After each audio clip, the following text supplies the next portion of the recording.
Aquí en este gráfico tenemos un ejemplo de un ensemble o conjunto de secuencias de un proceso aleatorio donde el proceso es estacionario.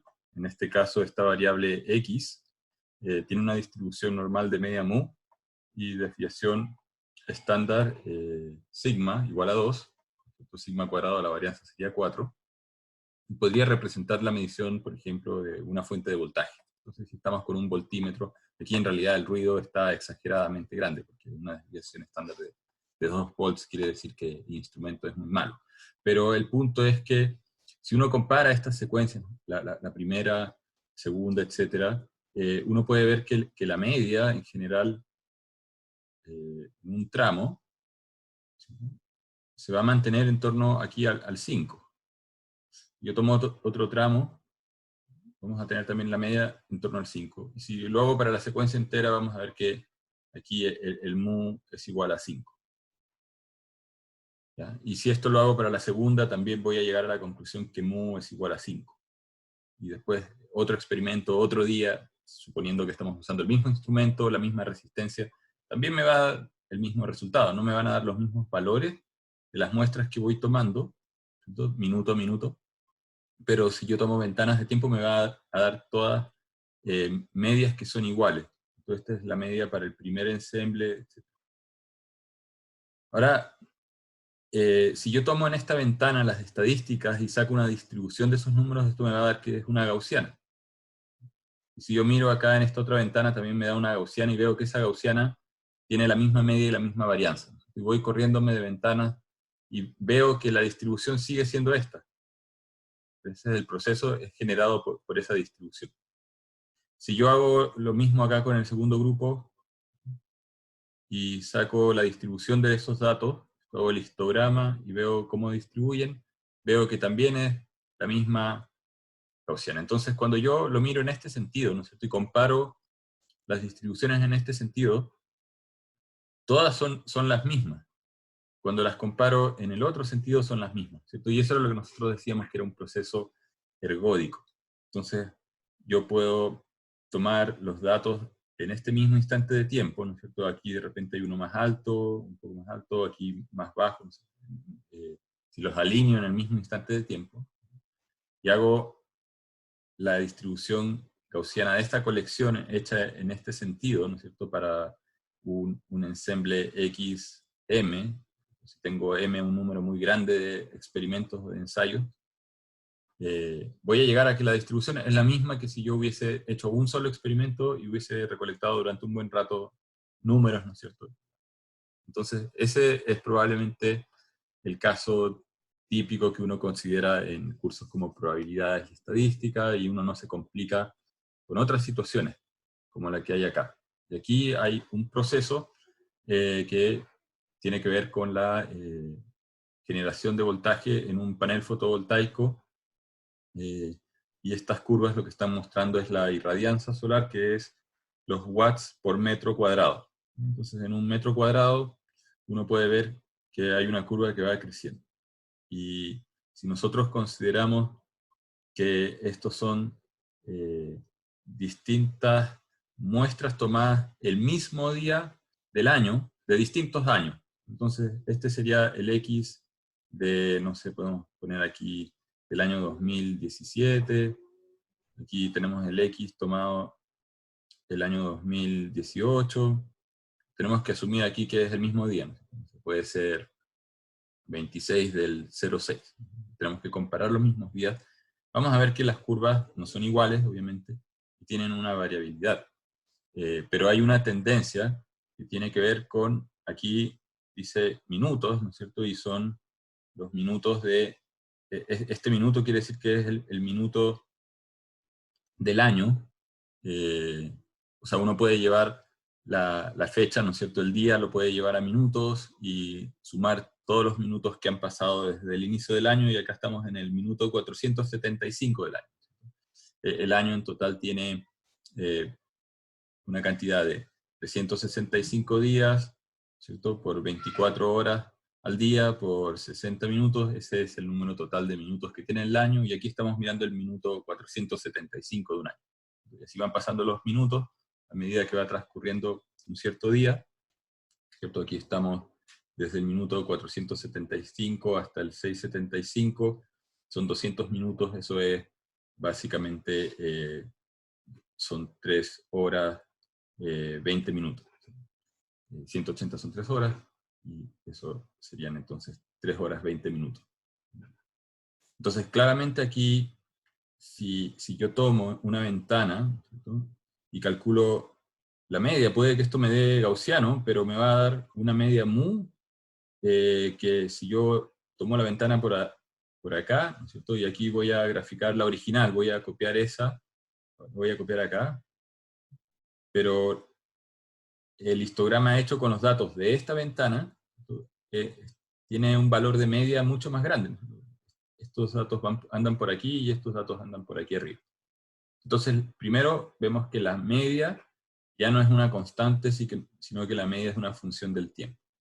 Entonces, ese es el primer indicio de que el proceso no es estacionario.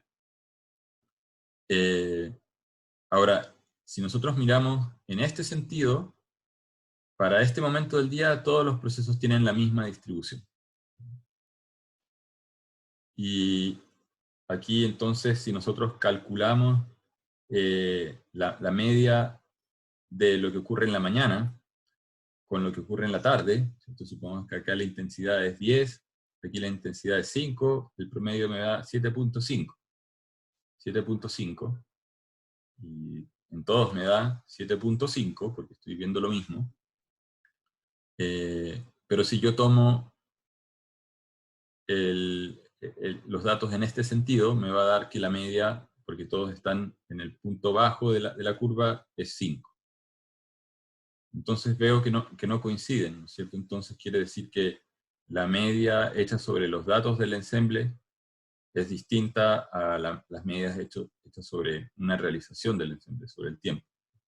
Por lo tanto, tampoco sería, además de ser no estacionario, tampoco sería ergódico. Profesor, ¿Sí?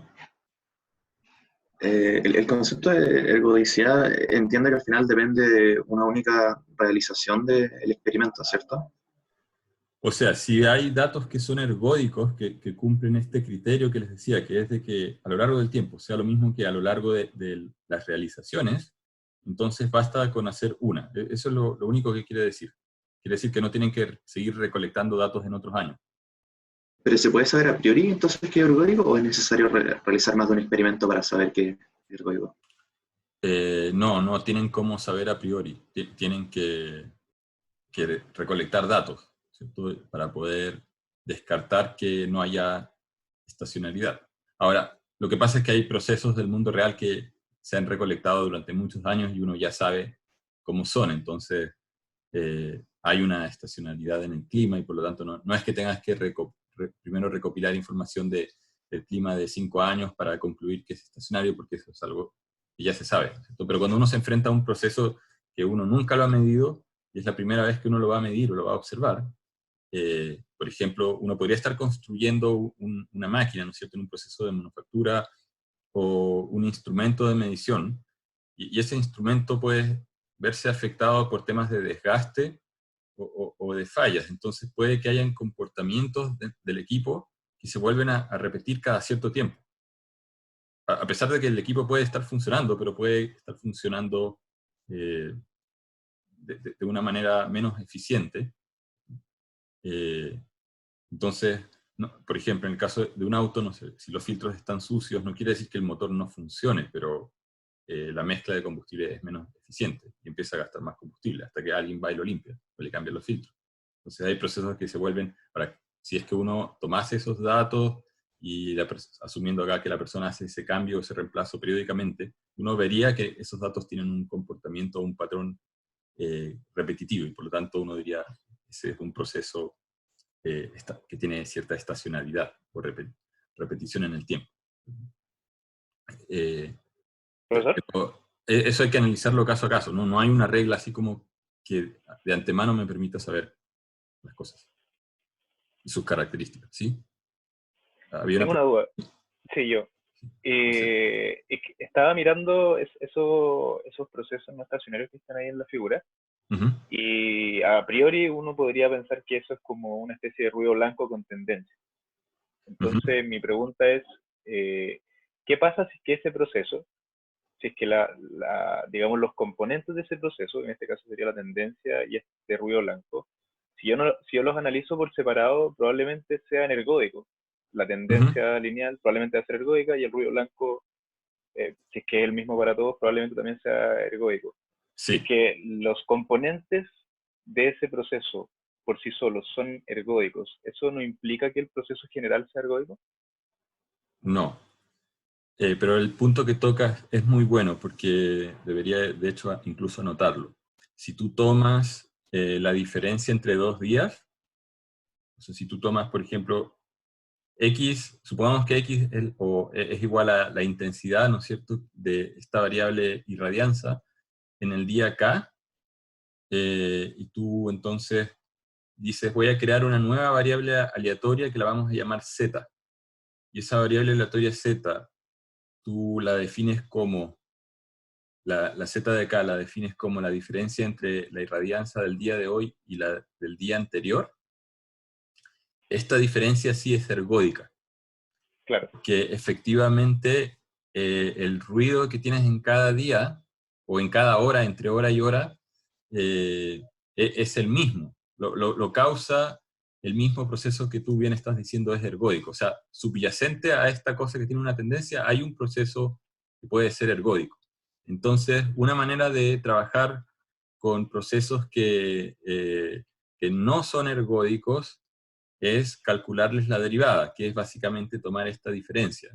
Entonces, ese truco se llama differencing del proceso. O sea, si tengo un proceso que no es sí, ergódico, yo defino una variable auxiliar como esto, y esta nueva variable es ergódica, ¿ya? Se transforma en ergódica. claro, Ahora, la gente que se dedica a modelar sistemas y a verificar tiene tests, porque no siempre, de repente haces la diferencia y al ojo parece ergódico, pero no es. Eh, Porque, ¿qué pasa con la segunda derivada del proceso, la tercera derivada del proceso?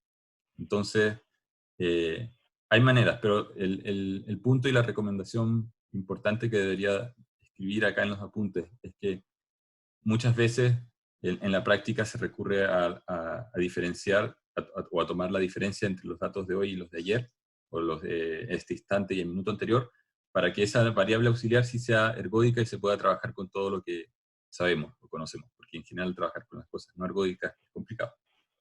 claro. La forma. Entonces sí. Eh, de hecho, ahora les voy a explicar cómo es que se genera este proceso y ahí va a salir o va a quedar claro en evidencia lo que estás diciendo tú, de que lo que genera el proceso por atrás o el ruido es ergódico. Eh, entonces, primero, ¿cómo puede uno partir modelando la cantidad de potencia que genera potencialmente un panel fotovoltaico con una curva que aquí es básicamente una gaussiana, ¿no es cierto? La función coseno de x, ¿no es cierto? Si este es x, va a ser una función que es así. Aquí está pi, aquí está menos pi, y aquí está 0, aquí está pi medio, menos pi medio es pi medio. Entonces yo a esta función le puedo, esto es menos 1, esto es 1, le puedo sumar 1, ¿no? Si le sumo 1, en realidad la estoy trasladando, me va a quedar por aquí arriba, ¿no es cierto? De amplitud 2, ¿no es cierto? Así que coseno de x más 1 por 1/2, ahí me queda escalada justo así. Pero además tengo que ajustar el periodo, y aquí el periodo va a variar, ¿cierto? Porque esto parte en un cierto instante, esto es para un día. Este punto de acá sería 24 horas por 60 minutos, si hacen el cálculo. Este sería el final del día. Pero obviamente el panel empieza a generar al amanecer y se acaba al atardecer la generación. Entonces sería como el modelo ideal. Después, ahora, nosotros podemos repetir lo que ocurre cada día, ¿no es cierto? Si aquí ponemos días del año, el primer día el panel genera una cierta cantidad, el segundo día genera otra cantidad, el tercero. Y aquí estamos llegando al verano. ¿No? se da la generación máxima y después de nuevo los días se acortan, la Tierra va cambiando de inclinación relativa con respecto al Sol, por lo tanto también la incidencia, la energía recibida va cambiando, y uno podría decir que esta envolvente también tiene forma de función coseno, corrida como la otra que mostré para un solo día. De hecho, si hacemos zoom, aquí lo que estamos viendo es la generación peak.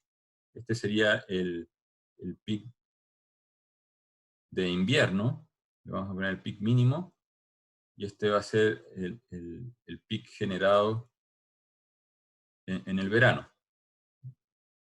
Entonces, esta también es una función que podríamos decir es coseno de x más 1 multiplicada por 1/2, ¿cierto? Con eso ya quedaría en 0, pero además tenemos que sumarle el i peak mínimo, ¿cierto? Y escalarla por aquí la diferencia entre el máximo y el mínimo, porque este es un coseno, ¿no es cierto? Entonces, aquí falta un coeficiente que es el i peak máximo, máximo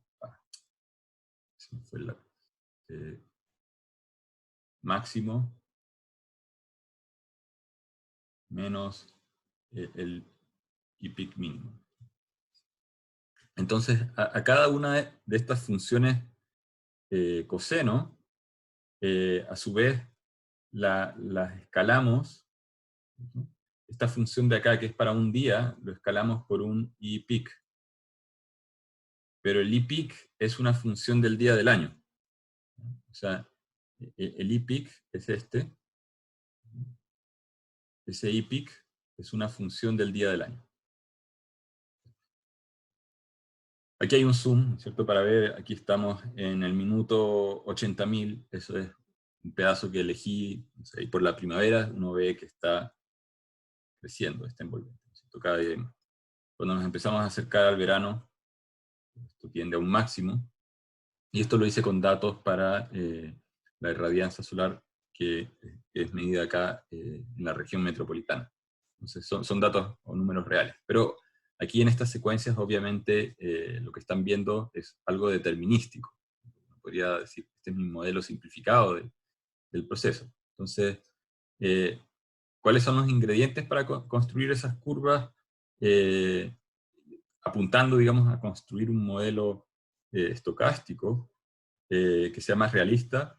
Primero está la curva de I de irradianza para el día, ¿no es cierto? Que dijimos tiene forma de coseno. El otro ingrediente es que la curva parte al amanecer y termina al atardecer. Y aquí hay un elemento que no comenté, que este dato, que es la duración del día, aquí le puse L del día, también va cambiando a lo largo del año, ¿no es cierto? Si uno grafica acá los días del año, día del año,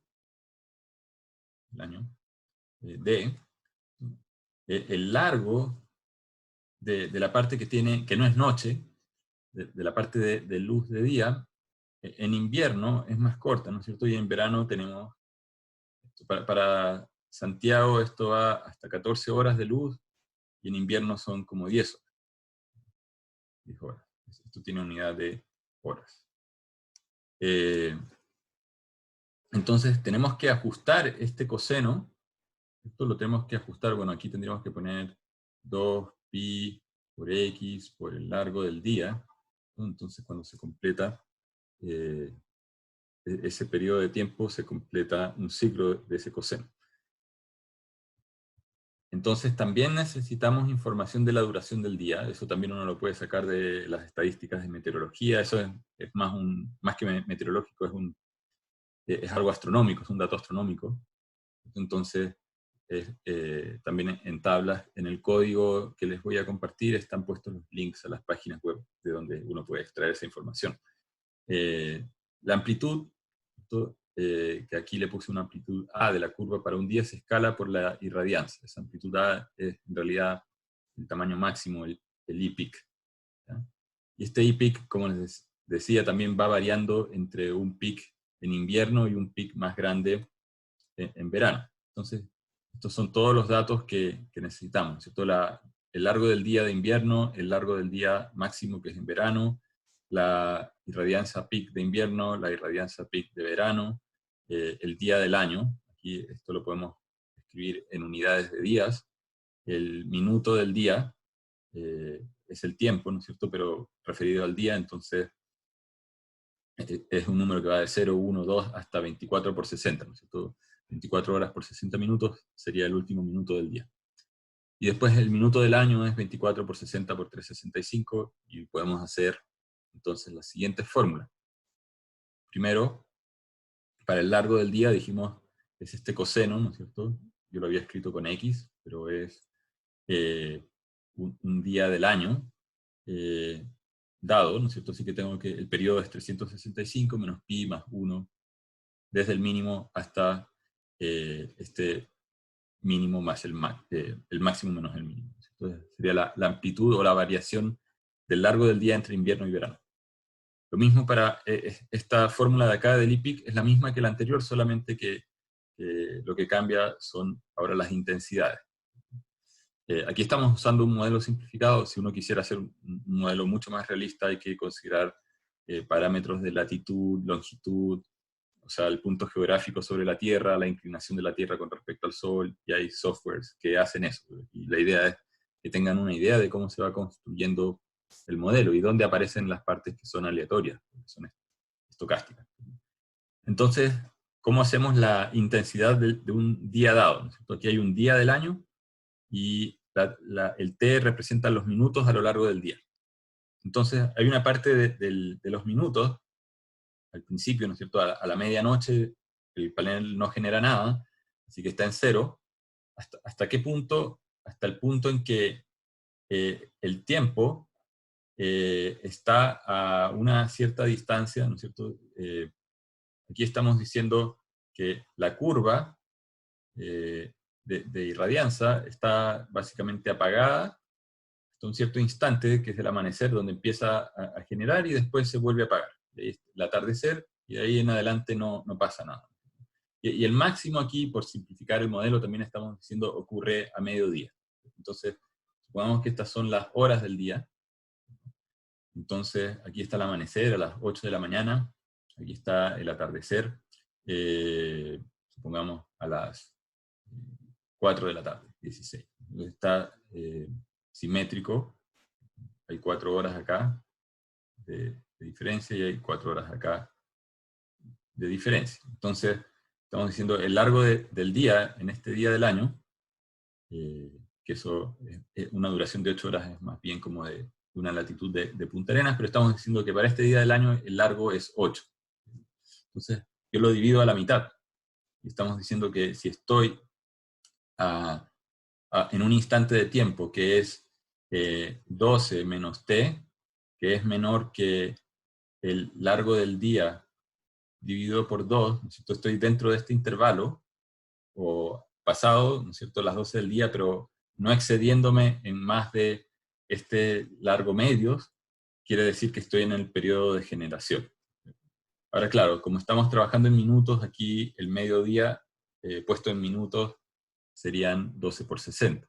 Por lo tanto, esa es la fórmula, y aquí aparecen cosas que ensucian un poquito la fórmula, porque todo hay que llevarlo a minutos.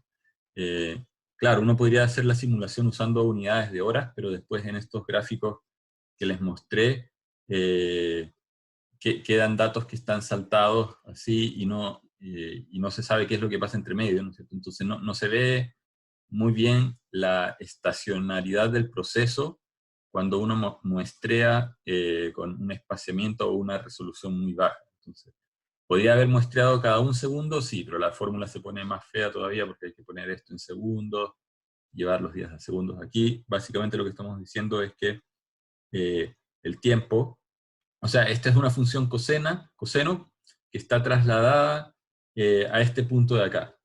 Este punto de acá es, o sea, si acá están las 00 horas, entonces 24 horas menos el largo del día son las horas que esto está de noche, ¿no es cierto? Y entonces puedo decir, esto está de noche aquí y está de noche aquí. O sea, las 24 menos el largo del día con luz dividido entre 2 es el instante en el cual esto parte funcionando. Ahora, si yo quiero llevar esto a minutos, unidades de minutos, tengo que multiplicar toda la expresión por 60. Por eso aparece 24 por 60 menos LD por 60 entre 2, y esta función coseno la retrocedo, ¿no es cierto? Hago que no que parta acá en el instante t igual a 0, sino que parta corrido en esta cantidad. Esto significa la fórmula. Así que esto y este es el escalamiento, porque este es el periodo, ¿no es cierto?, de duración de este coseno que les mencionaba. Entonces, aparecen esos datos dentro de la fórmula, pero en realidad, como pueden ver, es muy sencillo el modelo. Entonces, ahora, ¿cómo llevamos esto? Porque esto es para un día, esta fórmula es para un día. Aquí el escalamiento de la intensidad está amplificado por el pic del día, que ya lo calculamos aquí. Esto lo tenemos que hacer ahora para que la fórmula automáticamente nos genere todos los días del año. Entonces, nosotros, bueno, queremos calcular la intensidad del año, por eso le puse una Y de year, día o day. Aquí tendríamos que poner el K, pero dijimos que el K en minutos, ¿no es cierto? El instante, el minuto del año es 24 por 60, que son los minutos que tiene el día, por el día del año. O sea, si estamos en el día 0, el primer día del año, solamente tenemos los minutos del día. Si estamos en el día 1, bueno, tenemos que sumar todos los minutos del día 1, multiplicándolos 24 por 60 minutos por hora, y sumados a los minutos del día. Entonces esta fórmula la podemos poner así, ¿no es cierto? La intensidad del año es 24 por 60 por D más T, pero esta fórmula depende de dos parámetros, depende de D y de T. Por lo tanto, podemos ver que este valor para un día cualquiera o un minuto cualquiera de todo el año es lo mismo que usar esta fórmula anterior, ingresando el minuto dentro del día y el día del año que nosotros queramos calcular, ¿cierto? Porque el día del año afecta este de acá, el minuto del día afecta este coseno. Entonces ese es el modelo que hay detrás. Creo que en hacer el código para esto me debo haber demorado unos 20 minutos, me demoré mucho más en ordenar la explicación. Ahora la pregunta es, bueno, ahí no quería mostrarles la respuesta, probablemente ya la vieron, pero ¿dónde está la aleatoriedad dentro del modelo? No sé si la han visto. ¿Alguien puede comentar? ¿Alcanzaron a ver? Nubosidad. ¿Perdón? Nubosidad y otras cosas atmosféricas. Exacto, ¿no es cierto? Y otra cosa que es asociada al funcionamiento del panel fotovoltaico mismo. Puede ser parte de la electrónica, ¿no es cierto? Y hay otra parte que puede ser perdí el mouse. A ver, ¿qué le pasa? Aquí, avanzar. Ahí está. Hay una parte que está asociada a la nubosidad, definitivamente, ¿no es cierto? Si yo tengo un día totalmente nublado, la capacidad del panel de generar va a bajar, porque la radiación solar incidente va a disminuir, no a cero, pero sí va a disminuir bastante. Y hay otra parte que tiene que ver con, por ejemplo, fallas en algunas celdas del panel, esas son fallas permanentes, otras tienen que ver con degradación por temperatura, electrónica, etc. Hay muchas cosas que uno podría ponerse a modelar en detalle, casi a un nivel microscópico, pero no tiene sentido. Entonces, por el momento, solamente pensemos en dos posibles fuentes principales. Una de aleatoriedad en la generación, propia por características internas propias del panel, y otras por nubosidad. Entonces, ¿cómo modelamos la nubosidad? ¿Se les ocurre algo? Sería ver... ¿Sería algo dependiente del día del año? Claro, tenemos que ver, ¿no es cierto? Porque en primer lugar uno podría decir, voy a asumir que hay una probabilidad uniforme de que hayan nubes. Entonces, o asumir una distribución de Bernoulli, digo, como tirar una moneda, ¿no es cierto? Con probabilidad P igual a 0,5 hay nubes. O podría decir con probabilidad igual a 0,3 o a 0,1. Ahora, y puedo asumir que eso es válido para todos los días del año. ¿Será eso muy realista? Yo diría no, ¿no es cierto? Porque es sabido que en invierno hay más nubes que en verano, por lo menos para la zona central aquí, ¿no es cierto? Si tomamos como referencia ese caso. Si uno busca esa información también en páginas web de meteorología, está. Y uno puede ver que existe una probabilidad de que hayan nubes. Hay una probabilidad también de lluvia histórica para distintas ciudades, registrada para distintas ciudades de Chile, y probablemente también si uno lo empieza a buscar para otros países también. Entonces, aquí lo que nosotros queremos es primero saber cuál es la probabilidad de que aparezcan nubes. Si aparecen nubes, entonces eso nos va a reducir la capacidad de generación del panel fotovoltaico.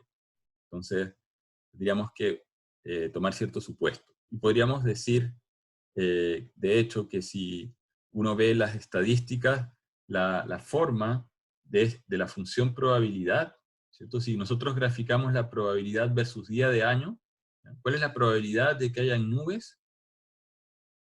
De nubes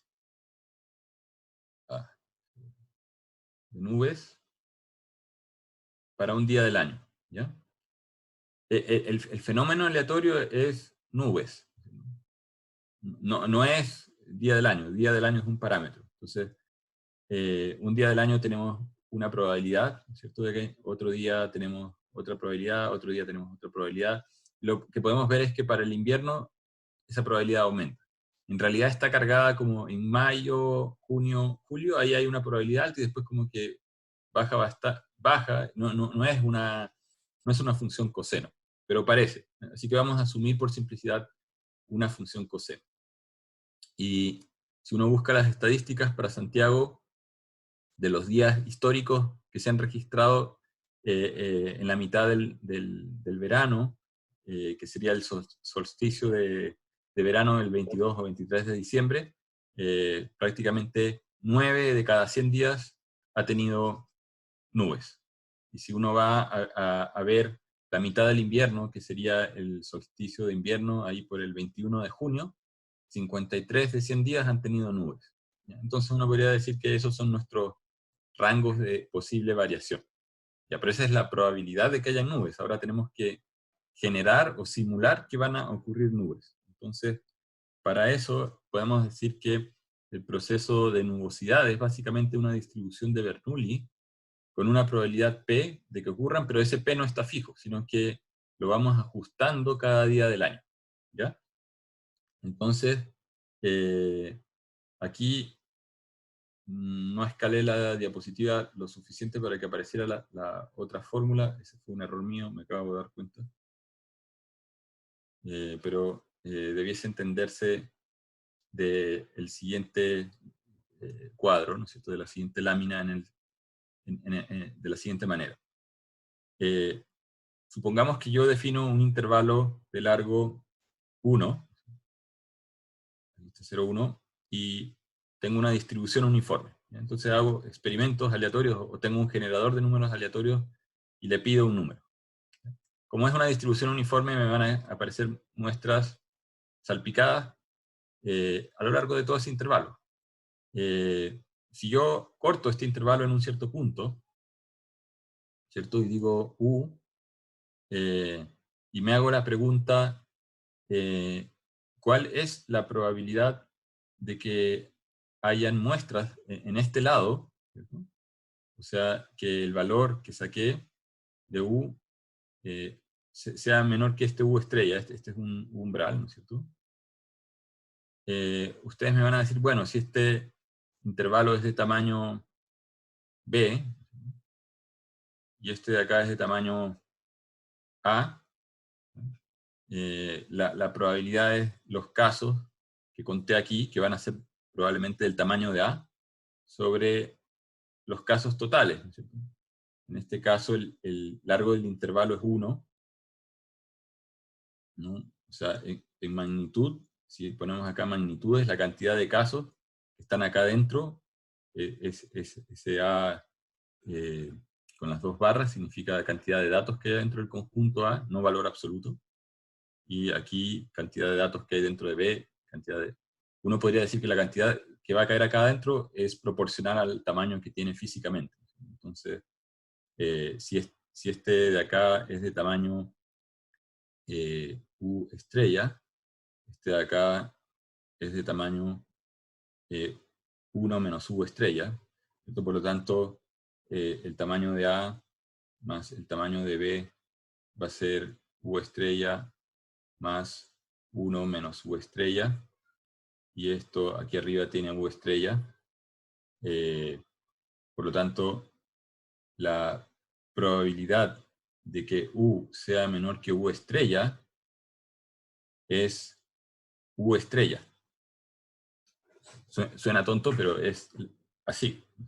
La probabilidad, si yo pongo un umbral, entonces, ¿qué estoy diciendo? Quiero generar un proceso de simulación de ocurrencia de nubes en las cuales las nubes ocurran con una cierta probabilidad. Entonces genero un número aleatorio en el intervalo 0,1 y después lo comparo con este dato, que es la probabilidad de ocurrencia de nubes, y si el número que me salió es mayor, ¿cierto? Quiere decir que estoy en este lado, por lo tanto no hay nubes, pero si la probabilidad de ocurrencia es menor que este umbral, el umbral estaba definido en la lámina anterior, entonces quiere decir que sí hay nubes. ¿Ya? Entonces, aquí tengo un proceso aleatorio en el cual estoy eligiendo las cosas indirectamente a través de una uniforme, pero que en el fondo es una distribución de Bernoulli que tiene parámetro variante en el tiempo, y una vez que ocurre el evento de que hay nubes, tengo que asignarle un valor a la intensidad de nubes. Es la otra cosa, o sea, no basta con decir, no es binario, ¿no es cierto? No es que hay nubes o no hay nubes, sino que pueden haber muchas nubes o pocas nubes. Por lo tanto, si ocurrió el evento aleatorio de que hay nubes, ahora tiene que ocurrir otro evento que es la cantidad de nubes. Y aquí, nuevamente, no puedo tener un valor de nubes negativo, por lo tanto no puedo usar una distribución gaussiana, porque la gaussiana tiene una cola que se va hasta menos de infinito. Da lo mismo si yo le pongo una media positiva, ¿no es cierto? Hay un lado que es negativo. Por lo tanto, tengo que usar alguna distribución, en este caso, por simplicidad, vamos a usar una distribución uniforme entre 0 y 0,8.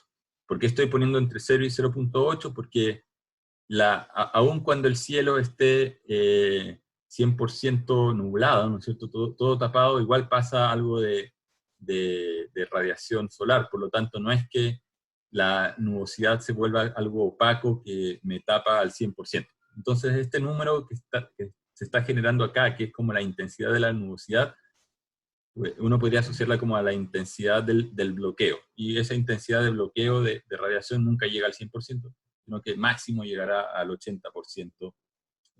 Aquí el número es inventado, pero también podrías buscar las estadísticas de cuál es el máximo que llega a bloquear la nube.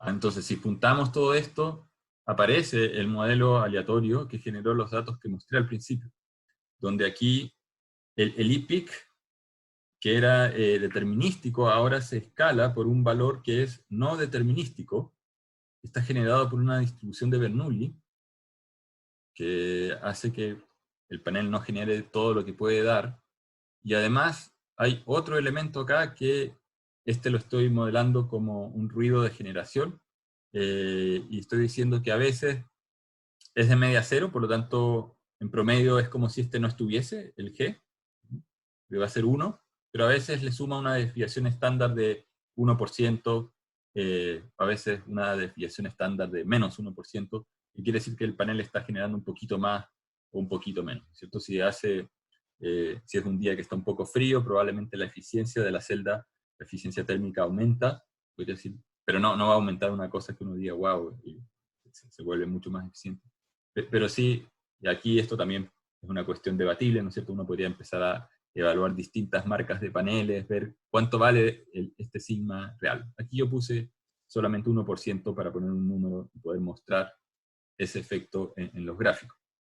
Entonces, como pueden ver, dentro de lo que es una tendencia determinística, porque hay procesos que son astronómicos, ¿no es cierto? La posición de la Tierra con respecto al Sol, la variación del día, hay procesos que son estocásticos, que combinados generan un proceso aleatorio que es no estacionario, pero si uno toma las diferencias y resto entre días, entonces entre días me va a aparecer este término, y ese término sí puede ser ergódico, puede ser estacionario. Veamos un último ejemplo de algo no ergódico, porque buscar ejemplos de cosas ergódicas en general aparecen un montón, y es muy difícil encontrar procesos no ergódicos. Y aquí voy a tratar de justificar este proceso de la siguiente manera. Todos ustedes deberían estar familiarizados con la ecuación diferencial que voy a escribir, derivada de y a dt, igual a y más u. ¿Cierto? Cuando u es la señal de control en control automático, esto significa que i de t, o en el análisis de señales, es i a la t por i de 0, más la integral de 0 a t de a la t menos tau por u de tau. Ya. Ahora, si aquí yo pongo un alfa, aquí aparece un alfa. Aquí también aparece un alfa. Ese alfa determina con qué velocidad crece esta exponencial. Entonces aquí tenemos que esto tiene una función de transferencia, que aplicamos Laplace, que es 1 partido por s menos a. Los que han hecho control automático y saben, digamos, cómo transformar cosas continuas a discretas, saben que la versión equivalente discreto exacto de este proceso, aquí fíjense algo, que lo que está entrando al sistema no es una señal de control U, sino que es ruido. Una señal que excita el sistema, y es ruido. Y este ruido puede ser, aquí está puesto una distribución normal de media cero, así que uno podría decir que en promedio es como que no estuviese, es la ecuación típica que nosotros conocemos. Pero en forma discreta, ¿esto qué significa? Que el estado nuevo es igual al valor antiguo, al k-1, pero escalado en algo que crece en este factor exponencial alfa t, aquí lo llamé a, que tenemos a la t, más el ruido. Entonces, si nosotros no tuviésemos este factor exponencial, solamente tuviésemos el ruido, que es el primer ejemplo, es como que este término no estuviese, solamente el ruido, veríamos una distribución que es estacionaria y es ergódica, porque este n está siendo generado por este de acá. Pero ahora, ojo que el n está siendo inyectado al sistema, ¿no es cierto? Tenemos un sistema que tiene una cierta función de transferencia de S menos A, y entra un ruido, y de aquí sale una cosa que es como la integral de ese ruido. Esto porque aquí la integramos. Este U habría que reemplazarlo por el n, así que estamos integrando el ruido factorizado por esta exponencial. Ahora fíjense en algo más que tiene este proceso. Primero, la condición inicial, porque esta ecuación diferencial o ecuación de diferencia, aquí debería borrar lo que hice. Borrar esto. Entonces, esta ecuación parte de una cierta condición. El x1 va a partir de x de 0. Tengo una condición inicial. La condición inicial no es la misma de partida. O sea, pues, está distribuida de acuerdo a una gaussiana de media cero, así que en promedio todos parten alrededor del 0, pero no parten en 0. Y en segundo lugar, y aquí está la parte importante de todo esto, es que el A no está fijo.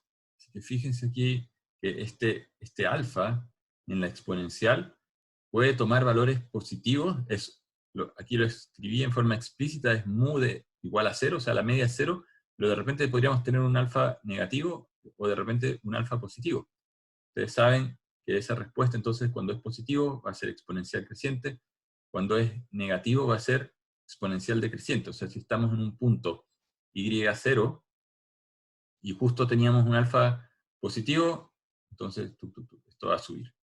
Después, un rato después, si estamos ahí y volvemos a ejecutar esta ecuación y este se volvió negativo, esto va a bajar. Entonces tenemos una ecuación que está dando unos pasos que a veces suben, a veces bajan, y el tamaño del paso es variable, depende de la magnitud de este A, y esa magnitud tiene varianza 0.1, o sigma cuadrado 0.01. O sea, el tamaño del paso en general es de media cero, o sea, se hacen pasos cortos, pero podría con una probabilidad muy baja este sistema dar pasos grandes o gigantes. Entonces, si nosotros generamos un número aleatorio aquí, ¿no es cierto?, generamos un número aleatorio para este exponente y se lo aplicamos al dato inicial, lo que nosotros empezamos a ver es que esta cosa camina, y por eso se llama un random walk.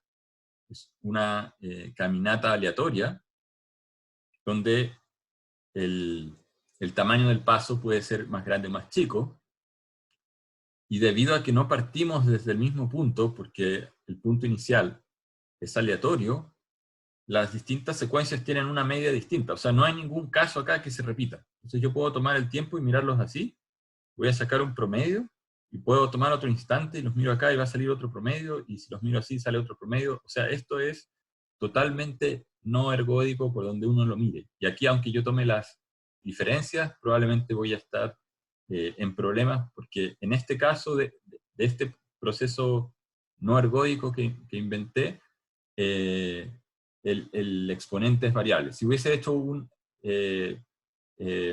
proceso con el alfa fijo, podríamos tener algo no ergódico, pero cuando tomo las diferencias se vuelve ergódico. ¿Ya?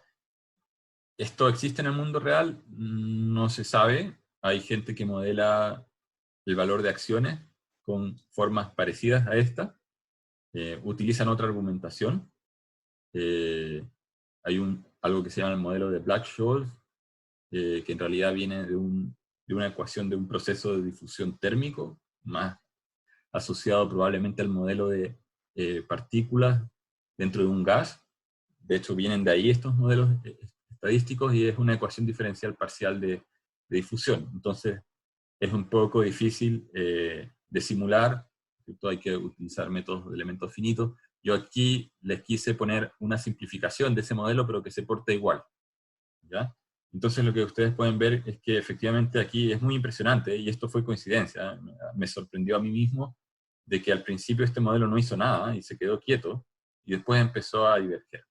Entonces una característica de los procesos random walk es que divergen. Esta forma de proceso, cuando el A está quieto y vale 1, se llama modelo autorregresivo, ¿ya? Entonces los modelos autorregresivos que se usan mucho en finanzas, si uno ve esas ecuaciones, son como uno diría, wow, esto es súper básico, y esa cosa súper básica igual genera una caminata aleatoria. Y las caminatas aleatorias son no estacionarias, eso está demostrado. Aquí está demostrado empíricamente, simulándolo, pero además, si yo a esta caminata aleatoria le agrego este parámetro de tamaño de paso variable, entonces el modelo ya no se llama autorregresivo, aunque es muy parecido a los autorregresivos. Este modelo no sé qué nombre tiene, porque nunca he encontrado el nombre. Uno simplemente diría que es un random walk no ergódico, un proceso de caminata aleatoria no ergódico. Así que eso es, digamos, para ilustrar situaciones. Un punto importante es que en los procesos reales, esto podría estar, como les decía, representando el valor de una acción o el precio de algo. Uno puede partir de ecuaciones muy simples, que se ven inofensivas porque son exponenciales, ¿no es cierto?, crecientes decrecientes, pero cuando el ruido, que también puede ser bastante inofensivo en el sentido de que es una normal, de media fija y de varianza fija, el resultado deja de ser tan, entre comillas, inofensivo, puede empezar a ser estadísticamente más complejo. Y es por eso que, a pesar de que uno puede partir con un modelo que se ve como lineal, aunque aquí hay una variación en el tiempo del parámetro, de partida ya no podemos decir que el modelo sea invariante en el tiempo. El hecho de que el parámetro esté cambiando iteración a iteración nos tiene que hacer pensar en que aquí puede haber algo no estacionario. Más encima, ocurre que es no ergódico. Entonces hay que analizar los datos desde esa perspectiva, para tener en claro, o sea, qué es lo que realmente es ergódico, lo que no, y cómo se modela cada parte. Esto ya lo habíamos visto, esto lo inserté en esa parte que hablábamos de procesos ergódicos, no ergódicos. ¿Sí? Me queda claro que el proceso ergódico al final es ventajoso porque permite determinar la distribución de una manera más sencilla, pero como, no sé si me estoy adelantando, pero más aplicado al ramo, ¿de qué manera, o sea, qué ventaja tiene identificar un proceso como ergódico o no? Sí, Bueno, en primer lugar hay que entender cuáles son porque cuando uno implementa el filtro de Kalman, Kalman asume que su proceso es estacionario y es ergódico. O sea, el supuesto es súper fuerte. Entonces, si tú sabes que lo que tú estás mirando no es ergódico, entonces tienes que preguntarte si puedes realmente aplicar el filtro de Kalman. No puedes llegar y aplicarlo, porque las fórmulas las puedes correr sobre los datos, pero lo que te está diciendo ese algoritmo probablemente sea una mentira y el número que estás encontrando no sea el valor real de lo que estás tratando de estimar. Entonces, en ese sentido, primero hay que saber que el proceso con el cual estás trabajando no cumple los requisitos para aplicar un cierto filtro o método. En segundo lugar, si es que tú sabes que dentro de una ventana de tiempo el proceso se ve como ergódico, tal vez puedes despreciar el hecho de que no lo sea. O sea, yo podría tomar una ventana de un cierto largo y decir, mira, ahí en ese pedazo de largo, si yo estoy tratando de predecir cuánto van a valer las acciones dentro del día, está bien, voy a usar un filtro de Kalman, porque durante el día más o menos se parece a algo ergódico y estacionario.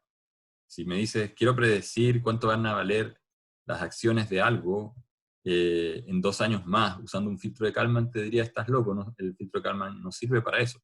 El proceso que está detrás no cumple los requisitos que, digamos, tiene el algoritmo y que, digamos, cuando Kalman deriva su filtro, y eso lo vamos a ver más adelante, y demuestra que ese filtro es óptimo, esa optimalidad se cumple siempre y cuando se cumplan los supuestos de que el ruido que le estás metiendo sea gaussiano, de media cero, una serie de características. Entonces, por eso es importante, digamos, tener en claro qué tipo de proceso es el que vas a trabajar, ¿no es cierto? Y después acomodarte lo mejor que puedas con las herramientas que uno tiene a disposición. Ese es el propósito principal. No es que nosotros, o sea, hay gente de estadísticas que se dedica solo a modelar cosas y a ver cuál es la distribución de esas cosas y tratar de entenderlas. En este curso yo no me voy a dedicar a esa parte, de hecho eso nunca lo había presentado en las versiones anteriores del curso tan al detalle, pero creo que era importante entender cómo se construye el modelo. De una cosa muy simple, uno puede llegar a tener fenómenos que no son lineales y que no son estacionarios y que son todas las cosas que uno no quisiera, porque en ingeniería uno asume todo es lineal, todo es bonito, todo es estacionario, invariante en el tiempo, y por lo menos en este curso que es ya de nivel de posgrado, la idea es que ustedes sepan que están estos fenómenos y por lo menos sepan identificarlos. Y después ya tengan por lo menos la base o el puntapié inicial como para poder ustedes seguir ahondando más si es que se encuentran con uno de estos fenómenos o procesos en el mundo real o en el día de mañana en el trabajo. Ese es el motivo. Claro, en los libros van a encontrar siempre ejemplos que son como estas ecuaciones, son todas como súper abstractas y uno no puede ver o hacerlas, cuesta siempre hacerlas más tangibles y ver dónde están en el mundo real, estas cosas que van cambiando en el tiempo, en media, en varianza, etc. Pero me interesa mucho que sepa que existen y que estas variaciones y que uno no las puede, digamos, ignorar, hay que de alguna manera enfrentarlas.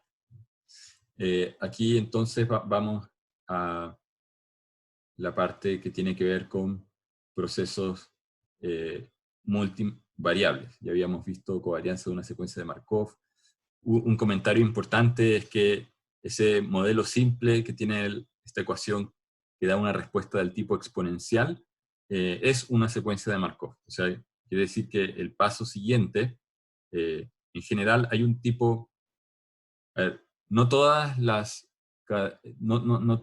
caminatas aleatorias son secuencias de Markov, pero todas las secuencias de Markov se pueden interpretar como una caminata aleatoria. En términos de definición, caminata aleatoria es en el fondo cualquier proceso que genera un dato nuevo y que tiene esta interpretación como de dar pasos de un cierto tamaño que puede ser fijo o no, donde la variable aleatoria, la primera y fundamental, es la dirección del paso. Entonces yo podría generar un proceso tan simple como dar un paso a la derecha o a la izquierda.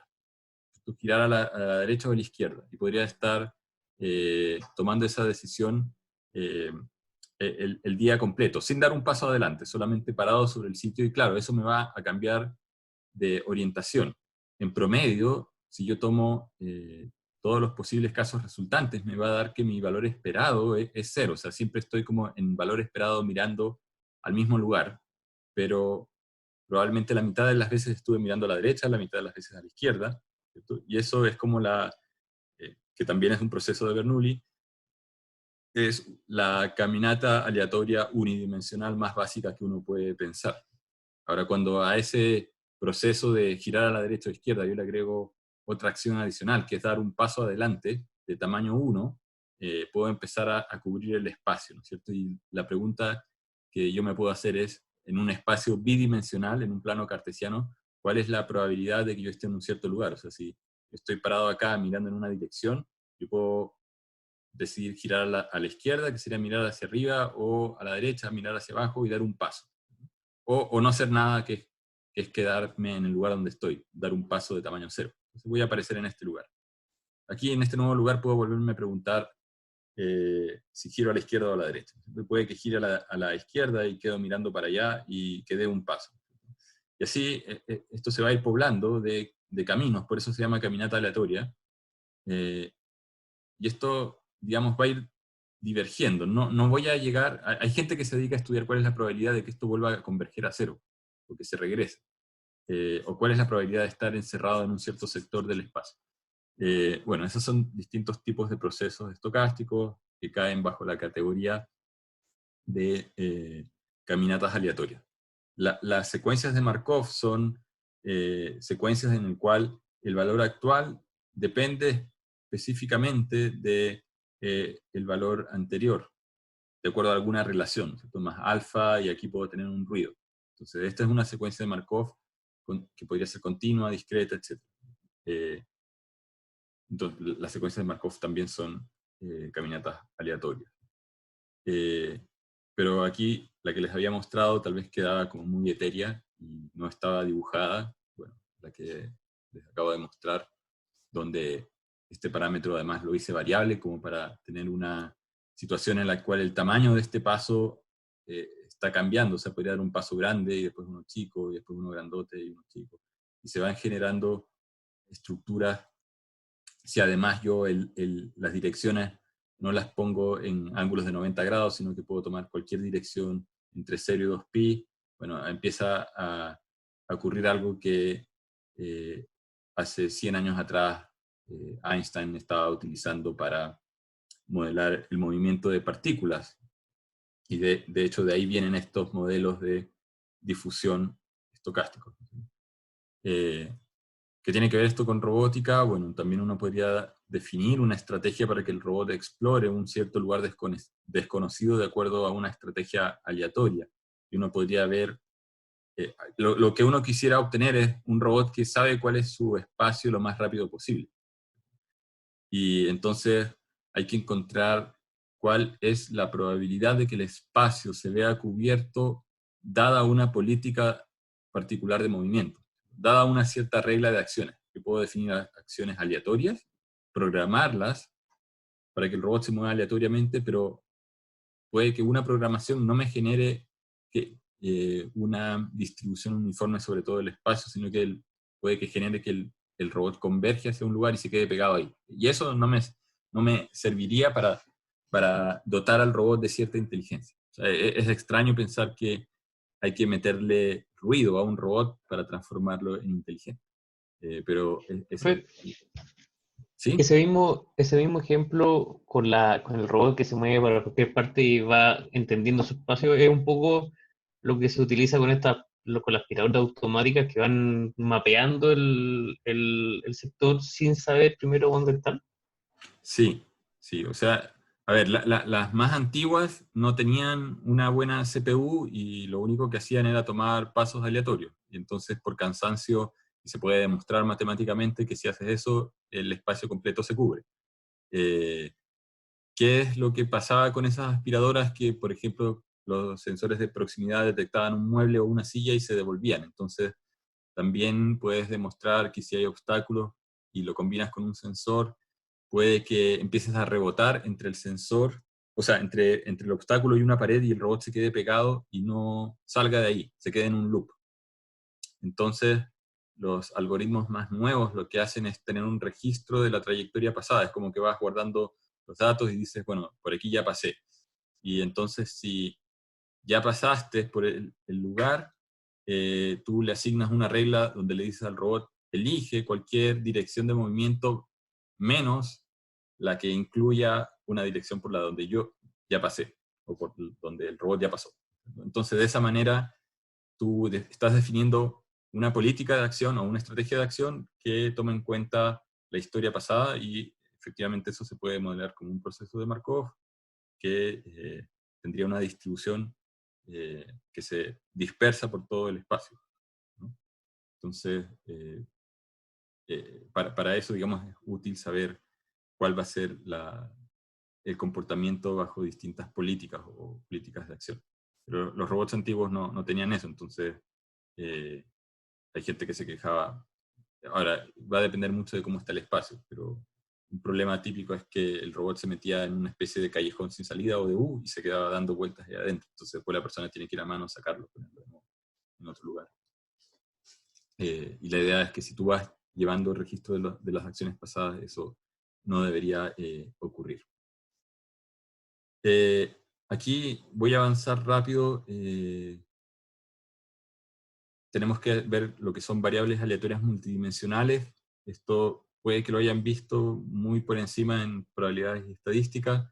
Es básicamente repetir todo lo que ya hemos visto para el caso escalar, así que voy a avanzar rápido. Si hay algo que le genera alguna duda, me pregunta. Entonces, en el caso de una variable aleatoria que depende de un vector, en vez de un solo elemento, ¿no es cierto? Antes podríamos habernos preguntado cuál es la probabilidad de que la intensidad del día en irradianza sea tanto, de tantos watts por metro cuadrado. Eso es un valor escalar, ¿no es cierto? Pero ahora me podría hacer la pregunta, ¿cuál es la probabilidad de que esa irradianza acá en Santiago sea de tanto, en Temuco de tanto, en Punta Arenas, en Arica de tanto? Y ahí tendríamos un vector de irradianza, ¿no es cierto? Y tendríamos varias variables. Entonces, en este caso estamos hablando de que nuestra función de densidad de probabilidades es una función de densidades multivariable. Entonces, las mismas reglas que habíamos hecho antes para el caso escalar, que la probabilidad integrada sobre todos los casos, esto hay que interpretarlo como que la integral, ¿cierto? Hay que hacerla sobre la primera variable, sobre la segunda variable, etc. Sobre la variable xn es sobre todo el espacio de probabilidades, ¿cierto? Sobre todos los posibles valores que puede tener este x. Entonces, si lo expandemos, quedaría así, y si nosotros consideramos que la probabilidad es que el sistema esté en alguna configuración, para todas las posibles configuraciones, tiene que ser alguna de las configuraciones válidas, eso va a tener que sí o sí sumar 1. Es lo mismo que en el caso del robot, ¿no es cierto? Si hacemos cuál es la probabilidad, a la pregunta, ¿cuál es la probabilidad? Un ejemplo típico en el caso del robot es, ¿cuál es multivariable? ¿Cuál es la probabilidad de que el robot esté en la coordenada X, Y con la orientación θ? Porque ahí vamos a ver más adelante que en el modelo de movimiento del robot, el robot puede estar apuntando en una cierta dirección θ del espacio, y con respecto al eje horizontal este ángulo es θ, y estoy en una ubicación X y en una ubicación Y. Entonces me hago la pregunta, ¿cuál es la probabilidad de que el robot esté en esta pose? Lo que se llama la pose del robot sea esa. Y tengo que considerar todos los posibles robots. O sea, podría haber otro que está exactamente en el mismo lugar, X, Y, pero que está mirando en otra dirección. Y tendríamos que considerar todos los posibles clones trasladados, desplazados, ¿no es cierto?, y rotados. Entonces, al final, si consideramos todas las posibles configuraciones, la suma de todas las posibilidades tiene que dar 1. No es que el robot tiene que estar sí o sí en algún lugar, no puede no estar. Puede que hayan ciertas configuraciones que están vetadas. O sea, si aquí en el mundo, este mundo artificial, hay un obstáculo, ¿cuál es la probabilidad de que el robot esté en la coordenada 0,0? 0. Ahí no puede estar parado, hay un obstáculo, esa zona está prohibida. Y ese sería como el mapa de probabilidades de posición del robot. ¿Pero es una pregunta? Sí. ¿Sí? En este caso, ¿las dimensiones son independientes entre ellas o pueden ser dependientes? Pueden ser dependientes o independientes. De hecho, o sea, en el caso del modelo del robot, el robot se va a mover desde una posición anterior, por lo tanto, siempre, si yo estoy orientado, o sea, si estoy acá haciendo el robot en grande, ¿no es cierto?, en una coordenada Y y una coordenada X, y me muevo a una cierta velocidad por un delta t, ¿cierto? Este va a ser mi delta X, y mi desplazamiento, mi delta L, pongamos, el delta de largo. Mi delta X, o sea, ¿cuánto me moví en X? Delta X va a ser igual a delta L por coseno de teta. El delta I va a ser, el delta I va a ser igual a delta L por seno de teta. Ahora, si mi variable aleatoria es la velocidad con que se mueve el robot, porque a veces yo le digo, mira, ¿sabes qué? Elige cualquier número de velocidad, puedes moverte lento, rápido, como tú quieras, sácalo de un generador de números aleatorios y aprieta el acelerador. Entonces, este delta L es variable, ¿cierto?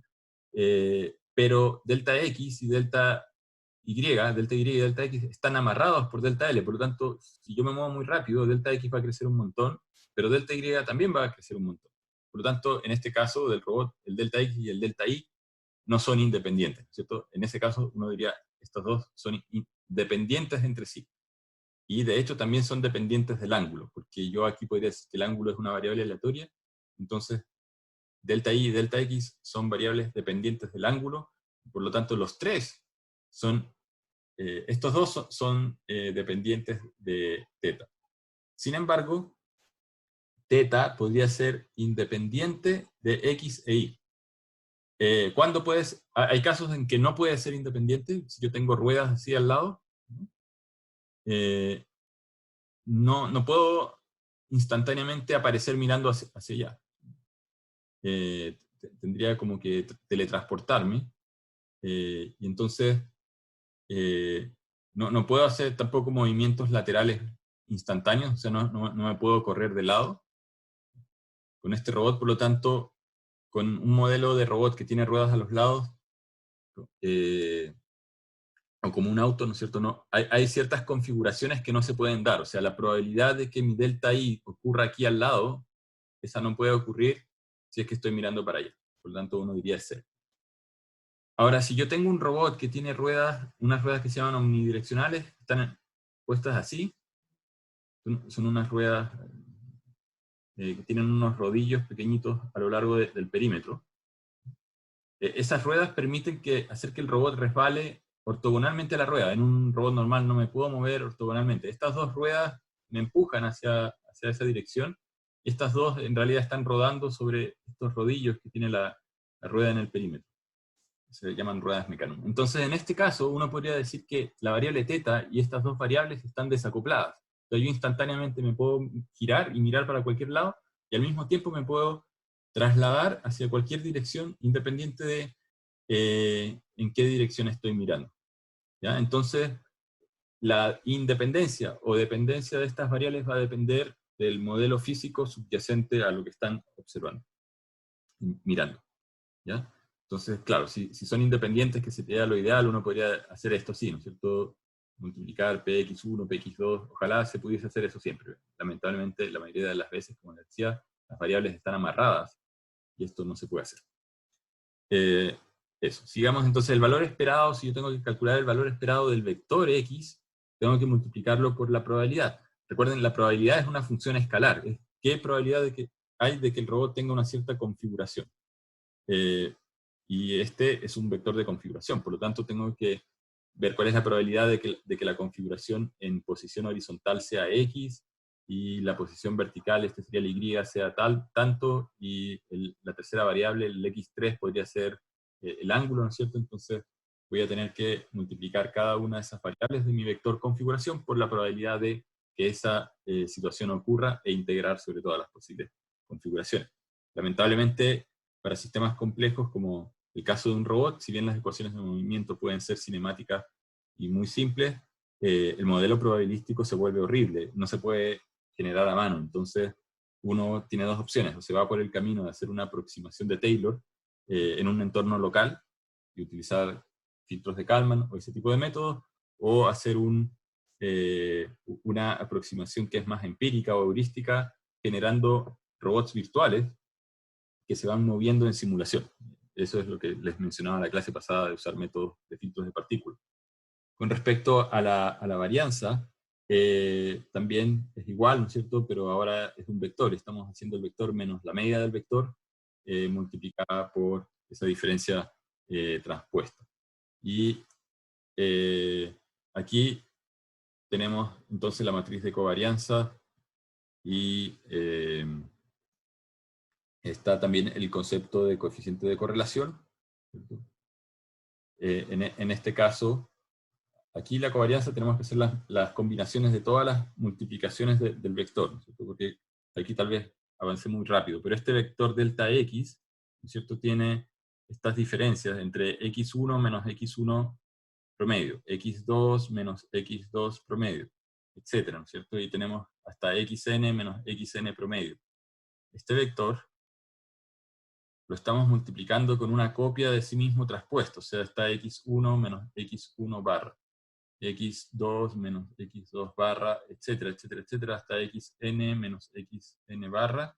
Entonces vamos a multiplicar este con este de acá, este con este de acá, etcétera, y se va a formar una matriz, donde en una cierta componente i, j, tenemos la multiplicación de x sub i menos x sub i barra por xj menos x sub j barra, ¿cierto?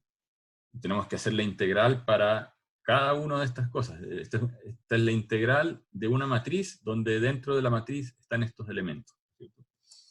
Entonces, esos elementos de la matriz son estos de acá, todas las combinaciones que son las varianzas de x1 menos x1 multiplicado con x1 menos x1 barra, es la varianza, pero después tenemos la combinación de x1 con x2, que es la covarianza de esas dos variables, etc.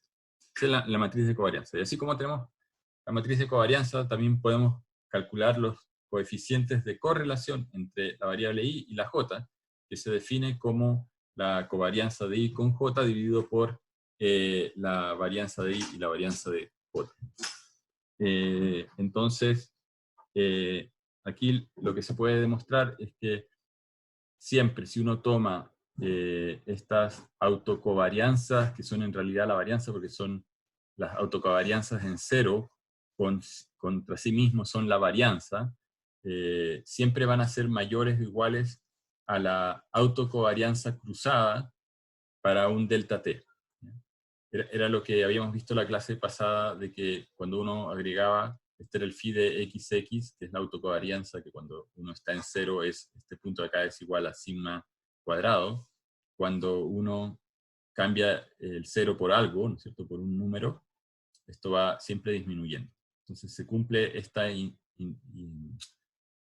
esta relación en la cual siempre las varianzas individuales consigo mismos son mayores que las varianzas cruzadas, o autocovarianzas cruzadas para instantes de tiempo distintos. Y si lo piensan, tiene sentido, o sea, porque la variable aleatoria va a correlacionar bien consigo misma, pero no con otras variables aleatorias que pueden ser independientes. Entonces, en el mejor de los casos, las otras variables van a ser dependientes y van a dar el mismo valor, el mismo resultado, pero en la mayoría son independientes, por lo tanto tienen que tener menos autocovarianza. Aquí está la función de densidad de probabilidades gaussianas para un caso multivariable. Aquí está entonces la matriz de covarianzas que tuvimos que calcular recién, y en vez de tener acá un sigma, como en el caso escalar, está el determinante de la matriz de covarianza, raíz de ese determinante, ¿no es cierto? El determinante es un escalar, tenemos que calcular la raíz, aquí lo puse como el determinante en valor absoluto elevado a la 1 medio, ¿no es cierto? Y lo mismo para el 2pi. Entonces, eso es con respecto a la distribución gaussiana multivariable, que la vamos a ocupar bastante en el curso. Tenemos también las mismas fórmulas para las probabilidades condicionales, pero ahora usando vectores, y también para los valores esperados condicionados sobre otros vectores, que son las mismas fórmulas que teníamos para el caso escalar, pero ahora usando vectores. Lo mismo ocurre para el valor esperado de funciones de una variable, ¿no es cierto? Hablábamos de la posición del robot y decíamos que la pose, ¿cierto? Era un vector x, y, θ, pero que estos dependían de un cierto valor x y θ anterior, k-1, este es el k nuevo, al cual le sumamos la velocidad por la dirección de movimiento, que sería el coseno del ángulo, el seno del ángulo, por el tiempo de movimiento, ¿no es cierto? Por delta t, y este de aquí sería una velocidad angular, omega. Entonces, tenemos que P, la variación de la posición del robot, es una función de este estado de X, de algo que es vectorial, y a veces nosotros lo que queremos saber es cuál es el valor esperado de la evolución de la posición, o sea, cómo desde una posición antigua cambio a una nueva, ¿no es cierto? Y aquí podemos decir que la variable ruidosa es la velocidad de movimiento, la dirección de movimiento, etc. Y tendríamos que calcular esto, o sea, el valor esperado de una cierta función dada va a tener que calcularse como el valor de la función multiplicado por la probabilidad de que el argumento de la función tome un cierto valor x, sobre todos los posibles casos que puede tomar x. Por eso es que en la práctica calcularlo es difícil, a menos de que uno lo haga por simulación. Aquí está el valor esperado también de dos variables conjuntas, de x e y, donde ambas son variables vectoriales, multidimensionales, que se pueden calcular como el valor esperado de y primero, de el valor esperado de x de la función, dado que y ya ocurrió, o al revés, ¿no es cierto? Y estas relaciones son útiles para tratar de simplificar el cálculo de esta integral, y hacerlo por partes, no hacer la integración sobre las dos variables en forma simultánea. Uno normalmente lo que haría es, se integra primero sobre una y después sobre otra. Con respecto a la aproximación lineal, que habíamos visto para el caso escalar, también se puede hacer aquí en este caso.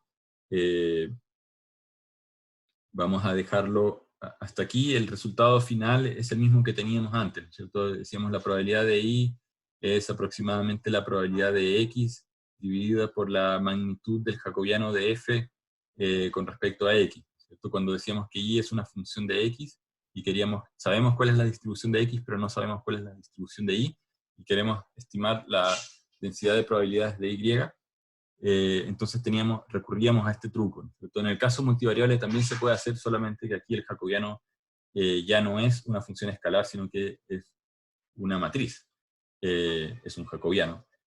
Y por lo tanto aquí hay que usar el determinante del jacobiano, ¿ya? Eso lo voy a explicar en la próxima clase, la vamos a dejar esta clase hasta acá. Las reglas de Bayes también las vamos a ver en detención la próxima clase, en el contexto justamente de la inferencia probabilística, y aquí ya vamos a empezar a ver cómo usar esto para implementar filtros, porque a mí lo que me interesa es, para procesos que tienen muchas variables, como el caso del robot, ver cómo podemos predecir el futuro dadas ciertas observaciones Y, ¿cierto? Y vamos a recurrir entonces a la regla de Bayes para el caso vectorial, utilizando todas las cosas que hemos visto hasta acá.